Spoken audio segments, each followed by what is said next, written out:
अस्सलाम वालेकुम dear students, welcome to pass education system. Dear student, जिस तरह से हमने एक सीरीज स्टार्ट की हुई है, डेली बेसिस पे टॉप 10 एमसीक्यूज आप लोगों को करवाए जाते हैं और ये चैप्टर वाइज आप लोगों को करवाए जा चुके हैं। इससे पहले मैंने आप लोगों को काफी चैप्टर्स करवा दिए हैं, जिसमें कम्प्लेक्स नंबर है, sets and functions, matrices, quadratic equation, sequence and series, permutation, combination, probability. तो अभी हमने मैथमेटिकल इंडक्शन स्टार्ट किया हुआ है। ये सारी प्रीवियस लेक्चर्स की प्लेलिस्ट आपको इसी वीडियो के डिस्क्रिप्शन के अंदर जाके मिल जाएगी, ई कैट मैथ पास पेपर्स के नाम से।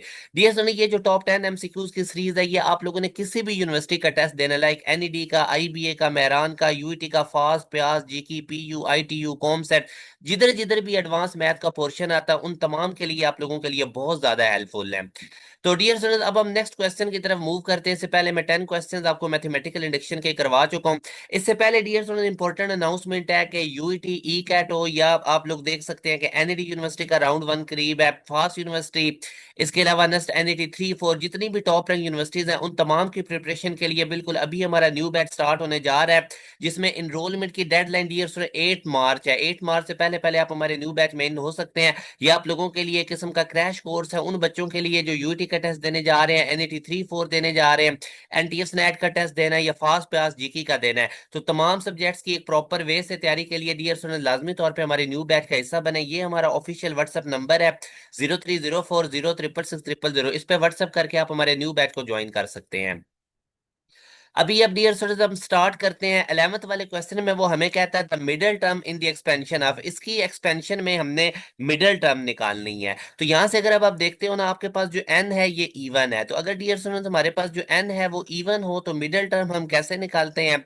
तो फिर डियर स्टूडेंट, हमारे पास जो मिडल टर्म है उसको निकालने का जो फार्मूला होता है, वो अगर अब आप देखेंगे तो n/2 प्लस 1th टर्म, ये हमारे पास मिडल टर्म होती है। ठीक है डियर स्टूडेंट, तो यहां से अब अगर आप इसको देखते हैं तो n हमारे पास 10 है, तो इसको आप 10/2 प्लस 1 करेंगे, तो जो 6th टर्म है डियर स्टूडेंट्स, वो आप लोगों की मिडल टर्म होगी। तो यहां से अब हमें पता चल गया कि हमारी जो मिडल टर्म है वो 6th टर्म है, और यही अब हमने निकालनी है, 6th वाली टर्म।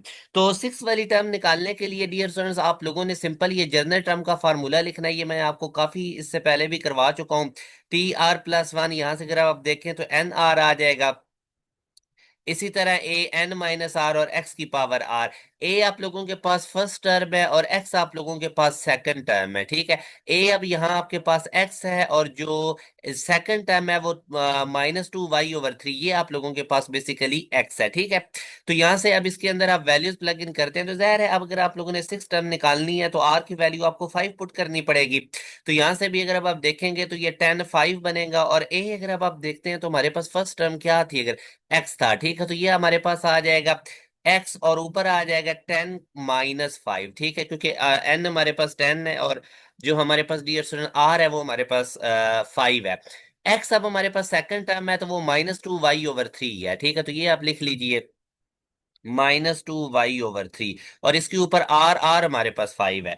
बस मेरे बेटा, अब आप इसको सिंप्लीफाइड करके आप लोगों ने आंसर निकाल लेना। ये मैं आपको पहले भी काफी दफा करवा चुका हूँ ये वाला क्वेश्चन, तो आई होप आप लोगों को अब इसमें कोई प्रॉब्लम नहीं बनेगा। जैसे 10 5 है तो इसको आप कर सकते हैं 10 × 9 × 8 × 7 × 6। ठीक है, और नीचे आ जाएगा 5 फैक्टोरियल, वो 5 4 3 2 1 आ जाएगा। इधर आ जाएगा x की पावर 5, और यहां से भी अगर अब आप देखते हैं ना, तो ये मेरा बेटा बन जाएगा -2/3 की पावर 5, और साथ मेरे पास y की पावर भी 5 बन जाएगा। तो बहरहाल इसको आप सिंप्लीफाइड करेंगे, तो जो सिंप्लीफाइड वर्जन डियर स्टूडेंट्स आप लोगों के पास आएगा, वो तकरीबन इसका 896 के करीब हमारे पास आएगा। ठीक है, तो ये इसका आप लोगों ने थोड़ा सा सिंप्लीफाइड कर लेना है, तो आई होप ये इजिली हो जाएगा, कोई इसमें प्रॉब्लम नहीं होगा।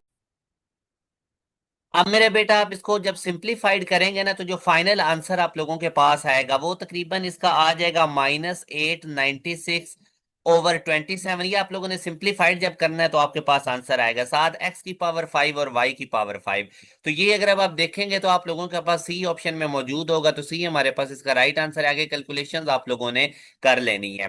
तो ये वाला क्वेश्चन अब मेरे बेटा आप लोग पहले ट्राई करें, उसके बाद फिर मैं आप लोगों को करवाता हूँ। अब मेरे बेटा इस क्वेश्चन के अंदर भी आप देखते हैं ना, the term independent of x, independent of x वाली हमने टर्म निकालनी है। तो उसके लिए भी अगेन आप लोगों को जनरल टर्म का मेरा बेटा फार्मूला लगाना पड़ेगा। ये अब जितनी दफा मैं आपको करवा रहा हूँ जनरल टर्म का फार्मूला, आई होप आपको इसकी अब समझ आ रही है। ठीक है, तो यहाँ पे पहली टर्म ए एन माइनस और दूसरी टर्म को मैं एक्स कह लेता हूँ। तो इसके अंदर मेरा बेटा अब आप लोगों ने सिंपल वैल्यूज प्लग इन करनी है। तो एन मेरे पास यहाँ पे टोटल इंडेक्स 10 है, ये आर है, मुझे इसका नहीं पता। ए मेरे पास फर्स्ट टर्म है, तो वो फर्स्ट टर्म मेरे पास ये ए होती है एक्स, तो एक्स की पावर एन माइनस आर मतलब 10 माइनस आर। और एक्स मेरे पास दूसरी टर्म है जो कि मेरे पास कितना है -2/x, और ऊपर इसकी पावर कितनी आ जाएगी आर। तो आई होप डियर स्टूडेंट्स ये वाला अब आपको पता चल गया कि हमने इसको कैसे किया। यहाँ से मैं थोड़ा सा इसको और अगर सिंप्लीफाइड करता हूँ ना, तो ये अगर अब आप देखेंगे तो ये तो मेरे पास 10 आर है। यहाँ से मेरा बेटा देखेंगे एक्स की पावर 10 माइनस आर है, और मैं -2 को साइड पे कर लेता हूँ, इसकी भी पावर आर, और ये नीचे एक्स की पावर आर है, ये ऊपर जाके क्या हो जाएगी एक्स की पावर माइनस आर। तो यहाँ से अब अगर मैं एक्स वाली जो टर्म्स है उनको इकट्ठा कर लेता हूँ, ठीक है। जैसे ये मेरा बेटा 10 आर है, और यहाँ से एक्स अगर अब आप देखें ये 10 माइनस आर और ये भी माइनस आर, तो ये एक्स की पावर 10 - 2 आर, और यहाँ से हमारे पास -2 की पावर कितनी बन जाएगी आर। अब आपसे जो क्वेश्चन में डिमांड की जा रही है ना मेरे बेटा, वो आपसे क्वेश्चन में ये डिमांड की जा रही है term independent of x. Term जो है वो इंडिपेंडेंट ऑफ क्या होनी चाहिए एक्स। अब independent term independent of x का मतलब होता है कि एक्स की पावर क्या होनी चाहिए 0। इंडिपेंडेंट ऑफ एक्स जो टर्म होनी चाहिए ना, उसका मतलब मेरा बेटा ये होता है कि एक्स वाली टर्म ना हो, तो उसका मतलब होता है एक्स की पावर में 0 आना चाहिए। तो यहाँ एक्स की पावर पे 10 - 2 आर लिखा हुआ है, तो आप 10 - 2 आर को 0 की इक्वल रखें, तो यहाँ से आर की वैल्यू मेरे बेटा आप लोगों के पास 5 आएगी। तो आर की जगह पे अगर आप 5 इस क्वेश्चन में पुट करेंगे ना, जो आप लोगों के पास ये क्वेश्चन 1 बनी हुई है, तो उसमें फिर आप लोगों के पास वो टर्म आ जाएगी जो इंडिपेंडेंट ऑफ एक्स है। जो क्या है इंडिपेंडेंट ऑफ एक्स है। तो यहाँ से अब बस आप लोगों ने आर की जगह पे 5 पुट करना है, क्वेश्चन सॉल्व हो जाएगा। तो यहाँ पे क्वेश्चन नंबर 1 क्या थी, 10 × 5 आ जाएगा। और इधर अगर अब आप देखते हैं तो x और ये आ जाएगा 10 - 2 × r की जगह पे 5 आ गया, और यहाँ पे आ जाएगा -2 × r की जगह पे क्या आ जाएगा 5। आगे मेरे बेटा आप लोग बस इसको सॉल्व कर लीजिए, तो इसका आंसर आ जाएगा 10 × 5 को आप सॉल्व कर लें, 10 9 8 7 6, और नीचे आ जाएगा 5 का फैक्टोरियल 5 4 3 2 1 तक। और -2 की पावर 5 जो करेंगे तो उसका मतलब होता है -32। उसका मेरा बेटा क्या मतलब होता है -32। तो ये बस अब आप लोगों ने सिंप्लीफिकेशन करनी है, तो आगे इसका आंसर आ जाएगा। जैसे कि मैं थोड़ा सा आपको करके दिखाता हूँ, 5 2 * 10, ये 2 2 से कट जाएगा, ये 4 2 * 8 हो गया, ठीक है। और ये 3 3 * 9 हो गया, ठीक है। तो इनको आप मेरे बेटा आप लोग मल्टीप्लाई करके आप लोगों ने इसका आंसर निकाल लेना है, तो ये बिल्कुल इजीली आप लोगों से सॉल्व हो जाएगा। कोई भी इसमें इतना प्रॉब्लम नहीं होना चाहिए, ठीक है मेरा बेटा। तो अब आप इसको जरा देखेंगे तो फाइनल मल्टीप्लाई करेंगे, तो जो आप लोगों के पास आंसर आएगा वो मैं इधर लिख देता हूँ, आप लोगों ने खुद आगे इसको चेक कर लेना। फाइनल आंसर आपके पास -8064 आएगा। तो ये अगर अब आप देखते हैं मेरे बेटा, तो हमारे पास -8064 अल्फा ऑप्शन में मौजूद है। नेक्स्ट क्वेश्चन की तरफ अब हम मूव करते हैं। इसमें भी हमें वो कह रहा है, ये वाला अगर आप क्वेश्चन देखते हैं ना, तो इसमें वो हमें कह रहा है the ratio of the terms x cube in x cube to the term in x4 in the expansion of. इसकी एक्सपेंशन में एक्स क्यूब और एक्स की पावर 4 वाली जो टर्म्स है उनकी हमने रेशियो लेनी है, ठीक है। तो ये अब डियर स्टूडेंट्स अब देखें कैसे होगा क्वेश्चन। आप लोग अगर अब देखते हैं ना, तो इस पे अगर मैं जनरल टर्म का फार्मूला लगाता हूँ, ये जो आप 2 + 3 x की पावर 5 है, ठीक है, इसके ऊपर अगर मैं जनरल टर्म का फार्मूला लगाता हूँ, तो जनरल टर्म का मेरे पास क्या फार्मूला था, वो अगर अब आप देखते हैं ना डियर स्टूडेंट, तो वो था TR+1, ये किसकी इक्वल होता है NR। और n की जगह पे यहाँ पे क्या आ जाएगा 5R।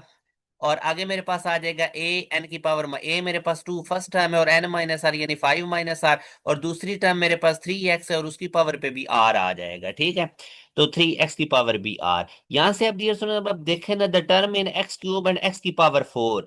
एक टर्म जो है उसमें एक्स क्यूब, अब बेसिकली एक्स क्यूब एक्स होता है r। अगर मैं यहां से आपको अभी चीज एक बताऊं ना, एक्स एक्स की पावर होती है r। अब अगर एक्स क्यूब है या x4 है, तो इसका क्या मतलब है कि हमारे पास एक्स क्यूब होगा तो आर की जगह पे 3 आ जाएगा, और अगर x4 होगा तो आर की जगह पे क्या आ जाएगा 4 आ जाएगा। ये आपने नोट रखना है, एक्स की पावर आर होती है, ठीक है। तो यहां से अगर एक्स क्यूब है तो आर की जगह 3 आ जाएगा, एक्स की पावर 4 है तो आर की जगह पे 4 आ जाएगा। तो अब मैं क्या काम करता हूँ, terms in x cube and x की पावर 4, ये मैं अब लिख लेता हूँ इधर, ठीक है जी। टर्म्स, जो मैं टर्म लिखना लगा हूं इन एक्स क्यूब एंड एक्स की power 4, terms in x cube and x की पावर 4 आर, तो वो कौन सी हैं वो अब आप देख लीजिए। तो यहाँ से अब मेरा बेटा, अगर अब आप क्वेश्चन देखते हो ना, तो मैं अब वो इनकी मैंने बेसिकली रेशियो निकालनी है। तो जब मैं आर क्यूब वाली टर्म लूंगा तो मेरे पास इधर आर की जगह पे क्या आ जाएगा? ठीक है डियर स्टूडेंट, क्यूब में लूंगा तो आर की जगह पे 3 आ जाएगा। तो यहाँ से बहरहाल मैं आपको इधर अब लिखाता हूँ, पहले मैं आर क्यूब वाली टर्म लिखता हूँ, एक्स क्यूब वाली, तो उसके लिए आर की जगह पे क्या आ जाएगा? 3 आ जाएगा। यहाँ से भी अब अगर अब आप देखेंगे तो ये 2 और ये आ जाएगा 5 - 3, और इधर हमारे पास कितना बन जाएगा? 3x, और इधर भी क्या आ जाएगा? 3। ये अब आई होप डियर स्टूडेंट्स आप लोगों को क्लियर हो गया है कि जब एक्स क्यूब वाली टर्म की बात करूंगा तो ये जो आपके पास इक्वेशन 1 बनी हुई है, आर की जगह पे 3 पुट कर देना है। और इसी तरह पे जब मैं एक्स की पावर 4 वाली बात करूंगा तो फिर मैंने आर की जगह पे क्या पुट कर देना है? 4। यानी ये जो ऊपर आपने टर्म लिखी हुई है ना, तो अब आप आर की जगह पे क्या पुट कर देंगे? 4। ठीक है, तो 3x की पावर भी क्या आ जाएगी? 4। तो ये हमारे पास ठीक है। अब इस क्वेश्चन में अगर अब आप देखते हैं ना क्वेश्चन के अंदर, तो हमने क्या काम करना है? रेशियो इनकी लेनी है। क्या चीज लेनी है हमने? इनकी रेशियो लेनी है डियर स्टूडेंट। ठीक है, तो अब हम रेशियो लेते हैं किस किस की भला? रेशियो में भी अब आपने याद रखना है एक्स क्यूब और x की पावर 4, इनकी हमने रेशियो लेनी है। मैं अगर आपको दिखाऊं ना क्वेश्चन में, x cube to the x की पावर 4 इनकी लेनी है। तो एक्स क्यूब वाली हमारे पास टर्म कितनी थी वो मैं पहले लिख लेता हूँ, 5 3। और इधर मेरे पास आ जाएगा 2 का स्क्वायर अगर मैं करूंगा तो 4 आ जाएगा, और ये 3 का क्यूब करूंगा 27 आ जाएगा, साथ एक्स क्यूब आ जाएगा। ये मैंने वो 3 वाली टर्म पहले लिख ली, और उसके बाद अब मैं ये 4 वाली लिखने लगा हूँ। यहाँ पे आ जाएगा 5 4, और 2 की पावर 1 मेरे पास 2 ही होगा, और ये मेरे पास 3 की पावर 4 अगर मैं करूंगा तो 81, और यहाँ पे x की पावर 4। ठीक है, यहाँ से अब डियर स्टूडेंट्स आप लोगों ने इनकी कटिंग कर लेनी है, इसको सॉल्व करेंगे तो जो फाइनल आंसर मेरा बेटा आप लोगों के पास आएगा वो कितना आएगा? 4/3x। फाइनल आंसर आप लोगों के पास कितना की? जैसे ये देखे ना, x³ x की पावर 4 से कट के नीचे x रह जाएगा, बाकी सब की भी कटिंग हो जाएगी, तो आप इसको देखेंगे तो 4/3x हमारे पास फाइनल आंसर आएगा। तो वो 4/3x आप देख लें कहाँ पर है, वो हमारे पास डेल्टा ऑप्शन में मौजूद है। ये वाला क्वेश्चन अब मेरे बेटा आप लोग ट्राई करें। 14 वाला क्वेश्चन एक दफा आप लोग ट्राई करें, फिर मैं करवाता हूँ। 14 वाला क्वेश्चन एक दफा आप लोग ट्राई करें। अब बेटा इस क्वेश्चन के अंदर अगर अब आप देखते हो ना, तो वो हमें कहता है what is the sum of coefficients of all term in the expansion. इसकी एक्सपेंशन के अंदर यानी 45x - 49 की पावर 4, इसकी एक्सपेंशन करें तो इसमें जितने भी कोफिशिएंट्स हैं उनका सम क्या होगा? तो मेरे बेटा याद रखिएगा, जो सिंपल बाइनोमियल कोफिशिएंट्स का सम होता है ना, जिसमें दो टर्म्स की कोई पावर हो, तो बाइनोमियल कोफिशिएंट्स का जो सम है, बाइनोमियल कोफिशिएंट्स का जो मेरा बेटा सम होगा ना, बाइनोमियल कोफिशिएंट का सम वो कितना होता है? 2 की पावर n। इसके अलावा अगर ट्राइनोमियल आ जाए, कोई भी पोलिनोमियल आ जाए, उसमें जब भी वो आपसे कोफिशिएंट्स का सम पूछेगा तो उसका आप लोगों को मैं एक शॉर्टकट बताता हूँ, वो आप लोगों ने यूज करना है। वो अब शॉर्टकट क्या है? जो भी आपको वेरिएबल गिवन है ना, उसकी जगह पे 1 पुट करके आप उसको सॉल्व करके आंसर निकाल लें। जैसे अभी अगर अब आप देखें ना, तो यहाँ पे वेरिएबल क्या गिवन है? x। तो आप इसकी जगह पे 1 पुट करें, ठीक है, x की जगह पे 1 पुट करके, और इसको आप लोगों ने सॉल्व कर लेना। तो ये बनेगा 45 - 49 की पावर 4, ये बन जाएगा -2 की पावर 4, और -2 की पावर 4 हमारे पास कितना होता है? बल्कि नहीं डियर सुनो, ये -2 तो नहीं ना बनेगा, 45 में से -49 करेंगे तो -4, तो -4 की पावर 4 करेंगे तो 64 हमारे पास आंसर आएगा, जो कि डेल्टा ऑप्शन में मौजूद है। ठीक है, तो बल्कि 64 भी नहीं आएगा, जब आप इसको मल्टीप्लाई करोगे तो ये 256 आएगा। ये डियर स्टूडेंट कितना आंसर आएगा? 256 आएगा। ठीक है, क्योंकि 4 4 दर 16, 16 4 दर 64, 64 को 4 से मल्टीप्लाई करेंगे तो हमारे पास 256 आएगा। तो ये शॉर्टकट याद रखिएगा, जब भी आपसे सिंपल सम ऑफ कोफिशिएंट पूछता है तो जो भी वेरिएबल गिवन है उसकी जगह 1 पुट करके आप लोगों ने आंसर निकाल लेना है। ये वाला क्वेश्चन आप लोग देखिएगा, इसमें वो हमें कहता है for all n belong to natural number, तो इसमें ये किस पे डिविजिबल होगा? तो इसके लिए बेहतरीन तरीका होता है डियर स्टूडेंट, आप इसमें n की जगह पे अब नेचुरल नंबर से बिलोंग करता है ना, तो पहले नेचुरल नंबर 1 आता है, n की जगह पे आप 1 पुट करके देख लीजिए इसका क्या आंसर आता है, और वो इन ऑप्शन में से किस पे डिविजिबल है। ठीक है, तो ये आ जाएगा 2 की पावर 4 -15 -1, तो ये 16 -16 0 आया, 0 तो सब पे डिविजिबल है। तो मैं n की जगह आगे 2 पुट करके चेक करता हूँ। अब मैं मेरे बेटा एन की जगह पे 2 पुट करता हूँ। तो आपका जो क्वेश्चन था वो क्या था, 2 की पावर 4 एन, तो 2 की पावर 4 इंटू 2 हो जाएगा -15, इंटू एन की जगह 2 आ जाएगा -1। तो इसको मेरे बेटा जब आप सॉल्व करेंगे तो ये 2 की पावर 8 -30 -1 बनेगा। और जो 2 की पावर 8 है डियर स्टूडेंट्स, वो अगर अब आप देखेंगे उसको सॉल्व करेंगे तो 256 बनेगा। 256 में से जब आप -31 करेंगे, ठीक है, 256 में से जब आप -31 करेंगे तो ये 225 आएगा। तो इन ऑप्शन में से देख लीजिए 225 को कौन डिवाइड करेगा, ये बीटा ऑप्शन करेगा। ठीक है, तो ये हमारे पास इसका राइट आंसर है। तो इस तरह के क्वेश्चंस को आप लोगों ने ऐसे डील करना होता है। आगे मेरे बेटे वो कहता है the sum of coefficients in the expansion. Again देखें, इसकी एक्सपेंशन में सम ऑफ कोफिशिएंट पूछ रहा है, और ये ट्राइनोमियल है, 3 टर्म्स है। तो मैंने शॉर्टकट क्या बताया था, जहां पर भी वेरिएबल आएगा उसकी जगह पे आप लोगों ने क्या पुट कर लेना है, जहां पर भी वेरिएबल आएगा उसकी जगह पे 1 पुट कर लेना और उसको सॉल्व कर लेना है। तो मैं अब x की जगह पे 1 पुट करता हूं, क्योंकि सम ऑफ ट्राइनोमियल है, सम ऑफ कोफिशिएंट्स ऑफ ट्राइनोमियल है। ठीक है, हाँ बाइनोमियल होता तो फिर हमने 2 की पावर n, और n जो इंडेक्स है वो पुट करनी थी। ठीक है, तो ये 2 - 3 और सारे की पावर कितनी है, 4 3 2 1। तो इसको मेरे बेटे जब आप सॉल्व करेंगे तो -1 की पावर, अच्छा 1 की पावर तो जो मर्जी हो वो 1 ही रहता है, ऊपर अगर ऑड पावर होगी तो वो -1 ही रहेगा, क्योंकि ये ऑड पावर है तो ये -1 रहेगा, और अगर इवन होती तो फिर +1 हो जाना था। ठीक है, अच्छा जी, उसके बाद अब हम मूव करते हैं इस क्वेश्चन के ऊपर। तो ये भी देखें, if the 13th term in the expansion of, इसकी एक्सपेंशन में जो 13 टर्म है वो इंडिपेंडेंट ऑफ एक्स है, तो एन की वैल्यू क्या होगी। तो अगेन मेरे बेटे इस पे जर्नल टर्म का आप लोग फार्मूला लगाएं। जर्नल टर्म का फार्मूला अब आप लोगों को हिफज हो जाना चाहिए, an - r और x की पावर r। अब अगर मैं यहाँ पे n देखूं तो वो 11 है, और अगर मैं a पहली टर्म की बात करूं तो वो x² है। n मेरे पास कितना है, 11 - r। और अगर मैं x दूसरी टर्म देखूं तो वो 2/x है, और ऊपर इसकी भी पावर कितनी आ जाएगी, r, वो हमें नहीं पता कि r कितना है। ठीक है, यहां से अब इसको थोड़ा सा मैं और अगर आप लोगों के लिए सिंप्लीफाइड करूं तो ये 11 r, इसको अगर मैं थोड़ा सा और देखता हूं तो ये 11 r, और ये x की पावर 22 - 2 r बनेगा। ठीक है, ये x की पावर डियर स्टूडेंट्स कितना बन जाएगा। यहां से अब आप इसको थोड़ा सा मेरा बेटा देखेंगे ना तो ये इजिली आप लोगों के लिए हो जाएगा, क्योंकि n आप लोगों के पास कितना था ऊपर जो है, इसको हमने 11 बेसिकली लिया। तो यहाँ से अगर अब आप देखते हैं ना तो ये x की पावर 22 - 2 r, और यहाँ पे भी अगर अब आप देखते हैं तो 2 की पावर r, और ये x की पावर ऊपर जाके कितना हो जाएगा, -r। तो इसको अब अगर आप थोड़ा सा और सिंप्लीफाइड करें तो 11 r, और यहाँ पे हो जाएगा 22 - 3 r। आर वाली x की पावर्स मैंने इकट्ठी कर ली, और यहाँ पे क्या था, 2 की पावर r। अब मेरा बेटा इंडिपेंडेंट ऑफ x के लिए अगर अब आप देखते हैं ना तो हमारे पास बेसिकली जो x की पावर है वो 0 में होनी चाहिए। x की पावर किस में होनी चाहिए, 0 में होनी चाहिए। तो ये अब यहाँ से आप लोग, अच्छा एक और भी डियर स्टूडेंट, यहाँ से अब अगर आप देखें ना तो थोड़ा सा हम इस क्वेश्चन को एक दफा दोबारा से चेक करते हैं कि यहाँ पे जो क्वेश्चन है ना, मेरे ख्याल में x² + 2/x, यहाँ पे n होना चाहिए। ठीक है, इधर क्वेश्चन के अंदर मेरा बेटा n होना चाहिए, यहाँ पे 11 नहीं होना चाहिए, फिर ये सॉल्व होगा, क्योंकि n की वैल्यू तो वो हमसे पूछ रहा है। तो यहाँ पे आप लोगों ने करेक्शन कर लेनी है, यहाँ पे इस क्वेश्चन में ये 11 नहीं, यहाँ पे n आपको गिवन है। ठीक है, तो अब बस आगे इसको आप सॉल्व कर लीजिए और इसका आंसर आ जाएगा। बल्कि मैं अब आप लोगों को यहाँ से ये करवाता हूँ इसको ठीक, जहां पर हमने ये थोड़ी सी हुई है ना, ये जरा क्वेश्चन को मैंने आप लोगों को ठीक करवाया है। इसको अब बस यहाँ पे मेरा बेटा देखे ना तो ये आ जाएगा x, और ये n - r है ना, तो यहाँ पे आ जाएगा n - r। तो ये बन जाएगा 2n - 2r। ठीक है, यहां तक हो गया dear students, clear. 2n - 2r हमारे पास बन गया, और साथ ये अब ये 2n - 3r बनेगा। तो यहां से जो क्वेश्चन की स्टेटमेंट थोड़ी उसमें मिस्टेक थी वो मैंने आपको ठीक करके दी है, 2n - 3r। तो अब इंडिपेंडेंट ऑफ x के लिए x की पावर 0 होनी चाहिए। तो यहाँ पे इसका मतलब है जो 2n - 3r है वो 0 के इक्वल रखें।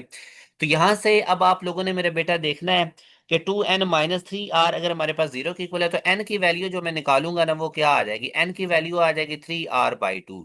n की वैल्यू कितनी आ जाएगी, 3r/2। तो यहां से अब n की वैल्यू आ जाएगी 3r/2। तो वो कह रहा है 13th टर्म। अब 13th टर्म निकालने के लिए हमें r का पता चल गया है। तो 13th टर्म निकालने के लिए ना TR+1 होता है ना, तो अगर मैंने 13 टर्म निकालनी है तो r की जगह पे 12 पुट करूंगा। ठीक है, तो ये T13 बनेगी। तो r की जगह पे अगर मैं 12 पुट करता हूँ इसमें, तो मेरे पास n की वैल्यू आ जाएगी 3, और ये मेरे पास कितना हो जाएगा, 12 × 2। तो ये 36/2 अगर अब आप देखेंगे तो एन की वैल्यू आप लोगों के पास कितनी आ जाएगी, 18। आई होप ये वाला क्वेश्चन अब आपको समझ आया है, सिर्फ इसमें थोड़ी सी मिस्टेक क्वेश्चंस के अंदर थी जो मैंने आपको ठीक करवाई है। तो एन हमारे पास कितना आ गया, 18। यहाँ पे बस एन गिवन था, एक्स स्क्वायर ओवर +2/x⁴n था, तो हमने टर्म इंडिपेंडेंट ऑफ एक्स के लिए एन की क्या वैल्यू होगी वो हमने निकालनी थी, जो कि मैंने आपको करवा दी है। अब डियर स्टूडेंट्स आगे वाला आप क्वेश्चन देखते हैं ना, तो इसमें अब वो हमें कहता है कि इन the expansion of the coefficient from the beginning and and. तो कोई भी हम एक्सपेंशन करते हैं ना, तो उसमें बिगनिंग और एंड पे जो कोफिशिएंट्स होते हैं ना वो इक्वल होते हैं, ये एक फैक्ट है, इसको आप लोगों ने याद रखना है। ठीक है, तो जो कोफिशिएंट्स होते हैं ना बिगनिंग और एंड से, वो हमारे पास क्या होते हैं, इक्वल होते हैं। आगे अब अगर आप देखते हैं मेरा बेटा इस क्वेश्चन के अंदर, the sum of coefficients on odd places. Sum of coefficients हमने निकालने हैं बाइनोमियल में, ऑड तो सम ऑफ कोफिशिएंट ये ऑड कोफिशिएंट्स हो या इवन हो, ठीक है, उनका जो सम होता है ना उसका फार्मूला याद रखिए, 2n-1, n टोटल इंडेक्स है। और सिंपल जो सम ऑफ बाइनोमियल कोफिशिएंट्स होता है ना, सम ऑफ बाइनोमियल कोफिशिएंट, ठीक है, सम ऑफ बाइनोमियल कोफिशिएंट वो क्या होता है, 2n। तो यहाँ पे उसने अब ऑड का पूछा था, तो वो हमारे पास 2n-1 डेल्टा है। 20th वाले क्वेश्चन में अब अगर अब आप देखते हैं ना, 20th वाले में, ठीक है, तो ये भी अब अगर अब आप देखेंगे तो बिल्कुल इजी सा क्वेश्चन है, कोई इसमें इतनी मुश्किल चीज नहीं है। तो ये इसमें वो कहता है इन दी एक्सपेंशन, इसकी एक्सपेंशन करो, द कोफिशिएंट ऑफ x³ आपने निकालना है, ठीक है। तो ये आप इसकी एक्सपेंशन कर लें मेरे बेटा, जनरल टर्म का आपको पता है, ये क्वेश्चन मैं आपको पहले भी काफी दफा करवा चुका हूं, तो ये आप लोग इसको ट्राई। अब बेटा आप इस पे जनरल टर्म का अगर फार्मूला लगाएंगे तो एन आर होता है ना, तो एन आपके पास 7 और x⁻3, x⁻r होता है तो r3 है। ये आ जाएगा, फर्स्ट टर्म आपके पास कितनी है, 3, ऊपर n-r होता है यानी 7-3, और x⁻r यानी x³ आ जाएगा, ठीक है। तो यहां तक तो आप मेरे ख्याल में कोई प्रॉब्लम नहीं बनेगा, तो ये 7, 6, 5, 4, ठीक है, ऊपर बल्कि अब नीचे 3 आ रहा है ना, तो ऊपर वाले को 3 डिजिट का कंजेक्टिव ओपन करेंगे, तो ये आ जाएगा 7, 6, 5, और नीचे आ जाएगा 3 फैक्टोरियल, और ये बन जाएगा 3⁴ और ये बन जाएगा x³। तो यहाँ से बस अब इसको सॉल्व करके आप लोग आंसर निकाल लें। तो अगर मैं इसको आप लोगों के लिए सॉल्व करता हूं, तो ये 2 3 6, 3 से कट गया, 35 मल्टीप्लाई बाय 3⁴ 81 होता है। 7x³ आ जाएगा, 35 को 81 से मल्टीप्लाई करेंगे तो 2835 तो 2835 ये हमारे पास सी इसका राइट आंसर है। यहाँ तक बेटा आज हमारे टॉप 10 कंप्लीट होते हैं। प्रॉपर वे से तैयारी के लिए हमारे क्रैश कोर्स को लाजमी ज्वाइन कीजिए, ये हमारा ऑफिशियल व्हाट्सएप नंबर है। ये आप लोगों के पास लास्ट चांस है, अगर आपने यूईटी का, नस्ट का, प्यास, जीकी, फास्ट इनके टेस्ट देने हैं, तो ये सुपर प्रीमियम बैच मेरे बेटा लाजमी ज्वाइन कीजिए, इसमें आपको बहुत फायदा होगा। अपना ख्याल रखिएगा, दुआओं में याद रखिएगा। अल्लाह हाफिज।